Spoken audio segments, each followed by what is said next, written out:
Bem-vindos ao Espaço Estudo. Eu tenho conversado muito com os motoristas de aplicativo, visto que eu não tenho carro, sobre o que eles acham a respeito dos carros elétricos, dos carros híbridos, da eletrificação, e para minha surpresa eu tenho visto diversos deles muito desanimados com um projeto de lei, com umas propostas que iriam praticamente inviabilizar o trabalho deles. Bom, eu ainda não analisei essa proposta, não vou conseguir fazer isso tão cedo, mas eu prometi ontem a um desses motoristas que eu faria um vídeo para ele, falando de algumas ideias interessantes. Prometi para ontem, estou cumprindo só hoje, peço desculpas pelo atraso, mas vamos ver. Bom, este vídeo falará sobre motoristas de aplicativo, a sociedade, porque nós aprendemos a depender deles, principalmente na pandemia. O motorista de aplicativo virou ambulância, virou entregador de comida, levou as pessoas para o hospital, buscou remédio, levou doente, buscou doente. Deu emprego, o aplicativo deu emprego a muita gente que parou de trabalhar por causa da pandemia. A sociedade brasileira hoje tem que agradecer demais ao motorista de aplicativo. Esse pessoal tem que ser muito respeitado e não sofrer como está sofrendo atualmente por conta de uma sanha, né, arrecadadora de dinheiro em cima, de taxação em cima do trabalho dos coitados, né? Então vamos focar aqui no que o governo deve e não deve fazer a respeito do motorista de aplicativo e o carro elétrico. Bom, não sei se há outros aplicativos, né? Eu coloquei aqui os que eu conheço, o Uber, que é um dos mais antigos, o 99, né? E o InDrive, tá? Com um detalhe, vários motoristas de aplicativo que, se não me engano, o Uber foi o primeiro, atualmente nenhum deles trabalha com apenas um aplicativo, né? Vários deles trabalham com um, dois ou três, ou sei lá quantos mais aplicativos. Então, apesar de haver 3 aplicativos assim majoritários, o Uber 99 e o InDrive, até porque eu não encontrei dados do 99 e do InDrive sobre os motoristas, os clientes, etc. Então, supondo que haja uma grande interseção entre esses motoristas que trabalham nesses 3 aplicativos, assim como dos clientes que usam, eu vou pegar os dados que eu consegui na Uber, mas isso não é não é um privilégio, não estou recomendando, não estou falando que o Uber é melhor, nada disso, simplesmente é quem tinha os dados disponíveis para eu utilizar nesse vídeo, e é o que eu vou fazer em seguida. Nesta hora eu fico pensando em quem faz essas propostas, mais ou menos como das empregadas domésticas, né? Houve uma lei da empregada doméstica, eu não fui pesquisar ainda a fundo, mas a impressão que eu tive é que demitiu. A lei que seria para criar, dar mais direitos às empregadas domésticas, deve ter tido algum efeito positivo, mas o que eu vi foi várias empregadas domésticas desistindo de ser empregadas domésticas, né, ou o empregador delas demitindo-as e contratando 2 ou 3 diaristas por causa dos custos que foram acrescentados, né? Então eu tenho minhas dúvidas se a lei da empregada doméstica ajudou ou atrapalhou, né? Mas também não vou me dedicar a pesquisar isso agora, né? É apenas uma impressão não baseada em fatos pesquisados. Mas lembrando disso que eu vi na época da lei, eu fico pensando que parece que estão fazendo mais ou menos a mesma coisa com o motorista de aplicativo. Aí eu perguntaria ao legislador, será que ele só anda de carro blindado? Será que ele eventualmente conversa com motoristas que trabalham por aplicativo para saber o quanto que eles estão insatisfeitos e falando que vão parar de trabalhar porque esse projeto de lei que eu ainda não analisei, né, mas eu estou ouvindo isso deles, né, de que vão parar de trabalhar se esse troço passar, porque não vale a pena, é muito prejuízo para eles. Então eu diria, poxa, olha só, legislador, larga o carro blindado, saia do gabinete, tá? Vamos segurar um pouco essa onda desse vampirismo de ficar sugando tanto dinheiro via tributária de tudo quanto é gente, e vai conversar um pouquinho com o motorista de aplicativo para ver a expectativa dele. Olha, uma das grandes preocupações que eu tive, principalmente no ano passado, quando houve as paralisações dos motoristas de aplicativo, de todos os motoristas de aplicativo, a paralisação foi porque os aplicativos em si, os sistemas que conectam o motorista e o cliente, pegam uma fatia enorme, dependendo da hora, do dia, do local, pegam uma fatia enorme do faturamento. O cliente dos carros por aplicativo paga às vezes, sei lá, 100 contos, né, 100 reais, e 40, 50 fica para o aplicativo, que não teve custo com carro, com combustível, com nada. Então é uma fatia grande demais do faturamento desses trabalhadores que o aplicativo retém. É lucro demais para o aplicativo, né? Então, enquanto não houver um aplicativo .br para libertar um pouco os motoristas de aplicativos desse monopólio dos aplicativos que cobram demais, poxa, legislador, taxa o aplicativo. Meu Deus do céu, o aplicativo já está retendo um percentual enorme do faturamento. Quer encher o cofre? Taxa o aplicativo, não taxa o trabalhador, não. Esse povo aqui, essas empresas, estão pegando uma fatia enorme do trabalho desses trabalhadores, né, do faturamento desses trabalhadores. Então, taxa o aplicativo, não taxa o motorista, não. Ou seja, da mesma forma que o médico ele é um autônomo, da mesma forma que o dentista, o advogado ele é um autônomo, da mesma forma que os taxistas sempre foram autônomos, ele escolhia a hora que ele ia trabalhar, que ele não ia trabalhar, se de dia, de noite, de madrugada, se ele ia trabalhar muitas horas, poucas horas, se o carro, né, vai ser apenas uma renda extra, ou se vai ser a renda principal, o trabalho principal dele, né, isso sempre foi algo que funcionou ao longo de décadas, desde que o carro foi inventado e se popularizou. Então eu acho que deve-se deixar o motorista de aplicativo trabalhar como ele quer estar, né? Como trabalhando no horário que para ele for mais conveniente, pelo número de horas que para ele for mais adequado, em paralelo com uma outra atividade dele, sabe? Como sempre funcionou, como qualquer trabalho autônomo, como tantas pessoas trabalharam, como lavadeiras, como costureiras, como diaristas, fazendo comida, costurando para fora e coisas assim. Vamos deixar esse pessoal trabalhar dentro do que a economia permitiu e do jeito que eles querem continuar, né? Porque, sinceramente, vamos parar para pensar, socialismo mesmo, o único que funcionou foi o chinês. O resto tudo ou faliu ou dependia de um financiamento externo. Todos os países comunistas, socialistas, precisavam de alguém estar por trás financiando. Cuba, Venezuela, etc, etc, etc. O único que deu certo realmente foi o chinês. Por quê? Porque ele só é chinês, ele só é socialista ou comunista na política, a economia capitalista e de bens de consumo. Tanto é que os carros chineses, as montadoras competem uma com a outra. Só tem competição, não tem uma fábrica única do povo na China, tem um monte de fábricas produzindo com tecnologia diferente, modelos diferentes e concorrendo. Então, o único socialismo que funciona é o chinês, porque a economia na China é capitalista. O resto não, a economia sim. Bom, chegamos aqui aos dados retirados do site da Uber, né? O Uber Newsroom. Então, veja bem, o que estava no site? Que eu acessei ontem, dia 1º de abril. Mas é sério, tá? Mentira não, acessei mesmo. Tá? Motorista e entregadores parceiros no Brasil. Isso, olha bem, primeiro trimestre de 2022. Eu aposto que no primeiro trimestre de 2024 esse número já deve ser maior, né? Usuários no Brasil, 30 milhões. Então, assim, legislador, para e pensa. Olha quantos eleitores aqui. E olha quantos eleitores todos os dias estão no carro desses 1 milhão aqui, né, conversando, interagindo com eles e talvez decidindo o voto, em parte, pelo que escuta do motorista durante a viagem. Então, esse pessoal, da mesma forma que no passado, eu me lembro que houve políticos que exploraram muito bem isso, no caso em relação aos taxistas, mas percebam bem, o poder político dos motoristas de aplicativo. Eu acho melhor ouvir esse pessoal com mais cuidado, porque se eles perceberem o quanto que eles têm potencial de serem formadores de opinião de uma parcela significativa da população brasileira, mexer com esse pessoal pode não dar muito certo.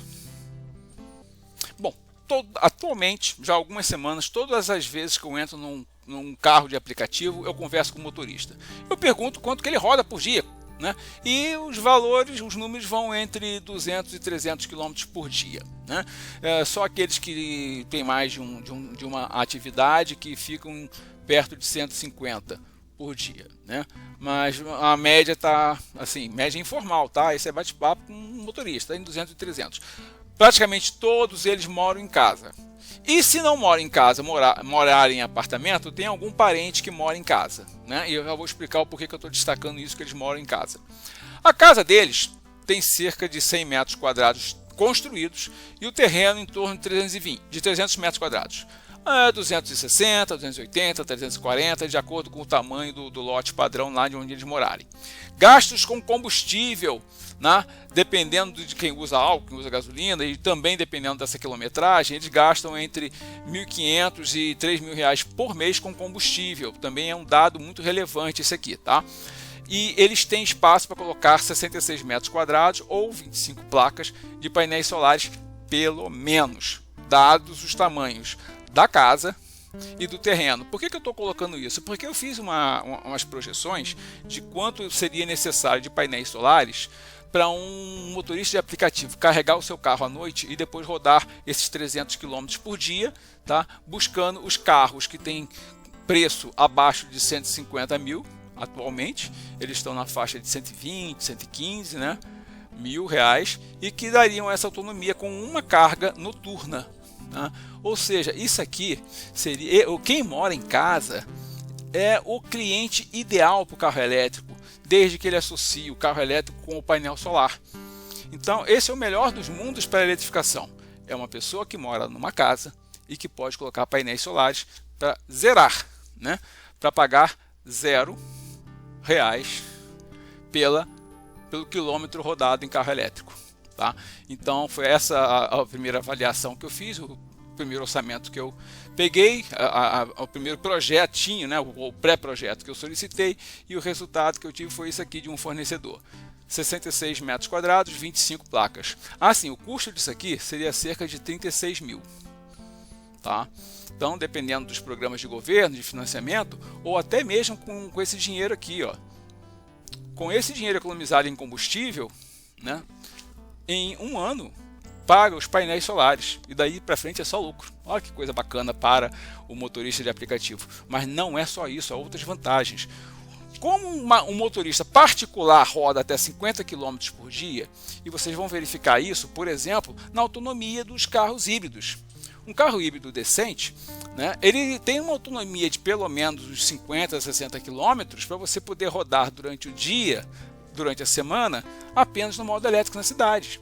E quando você for para um lugar mais distante, pegar a estrada e tal, aí você vai rodar no combustível. Essa é a ideia legal do híbrido plug-in, tá? Do PHEV, como já falei em outros vídeos, né? Do PHEV.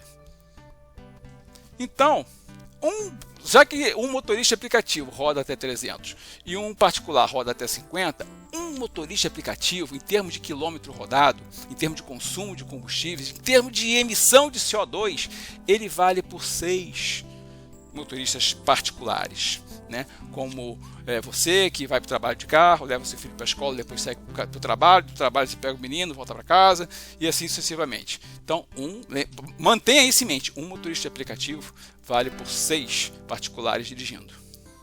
Então, dentre todos os programas de redução de emissão de carbono, de economia verde, de economia sustentável que nós temos, em nível Brasil, em nível Mercosul, em nível global, veja bem, um motorista aplicativo que passar a rodar em carro elétrico reduzirá as suas emissões como se 6 motoristas de carros particulares parassem de emitir CO2. Olha, começou a aparecer a grande vantagem para o país, para o planeta desse programa que eu vou propor, né?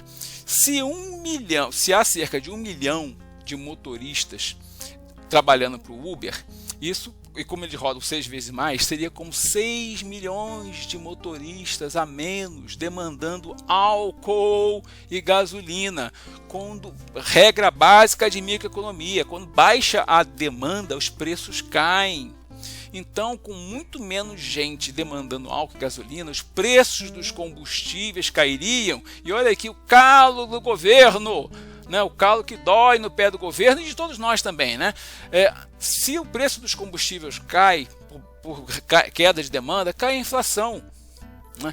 Esse pessoal todo, gerando essa energia durante o dia com 66 metros quadrados de painel, iriam garantir cerca de 66 kWh por dia, que eles iriam consumir à noite quando fossem carregar o carro. Ou seja, eles carregam durante o dia a energia, entregam para a distribuidora de energia, à noite eles consomem essa energia e abate na conta. É assim que funciona, né? A energia que eles produzem durante o dia, quando estão trabalhando, eles vão consumir à noite quando estiverem carregando o carro. E fica elas por elas. Volto a dizer, R$0 por quilômetro rodado. Aquilo que o aplicativo não tira do faturamento deles, passa a ficar 100% para eles. Eles não precisam dividir com o posto de gasolina, né? E, obviamente, produzindo energia de forma, chama-se produção distribuída, tá? Em que a gente não tem simplesmente uma hidrelétrica e uma nuclear produzindo energia lá longe. A produção distribuída é quando várias pessoas produzem um pouquinho de energia e colocam na rede, né? Ou seja, produzindo de forma distribuída durante o dia, consumindo à noite, o que acontece? Eles não vão concorrer com a demanda de energia do comércio e da indústria. Comércio e indústria, embora haja indústrias que funcionem em período noturno, mas o comércio não, o comércio é basicamente diurno. Então, a demanda de energia, se eu coloco o carro para carregar durante o dia, como particular talvez tenha que fazer em vários momentos, há uma concorrência com comércio e indústria pelo uso da energia. Então, sobrecarrega a rede de distribuição. Esse pessoal produzindo e entregando para a rede, que com certeza vai ser consumido mais provavelmente de forma local, isso alivia as exigências sobre o sistema de distribuição de energia. E o pessoal que está em São Paulo, o pessoal que está em Goiás, pelo menos onde houve pouco investimento na malha de distribuição e que está sempre sujeito aí a apagões e tal, sabe o quanto dói um sistema de distribuição de energia que está sucateado e que não sofreu investimento. E se a gente puder aliviar a carga sobre os sistemas de distribuição de energia, tanto local quanto nacional, tanto o local de baixa voltagem quanto o nacional de alta voltagem, a gente tem grandes ganhos para todo mundo. Continuando nessa reflexão, né, sobre quais são as consequências se os motoristas de aplicativo passarem a trabalhar em carros elétricos, né, explorando essa geração distribuída, o que é que nós temos? Essa produção de energia e sua injeção na rede local retarda o aumento de demanda das grandes linhas de alta tensão. Essas são aquelas que vêm lá das hidrelétricas. E vou te dizer, quanto maior a distância, maior a perda. Quanto maior a distância, maior é a perda de energia. Então, produzir localmente, né, ou ainda numa rede local, consumir numa rede local através da geração distribuída, é vantagem para todo mundo, né? E a ampliação das facilidades de trabalho dos motoristas de aplicativo, né, possivelmente reduz o preço de carro, reduz o preço de combustível, do álcool, né? Talvez até, se houver uma grande produção, um pouquinho a mais do que eles gastam, reduz o preço da energia elétrica para todo mundo, né?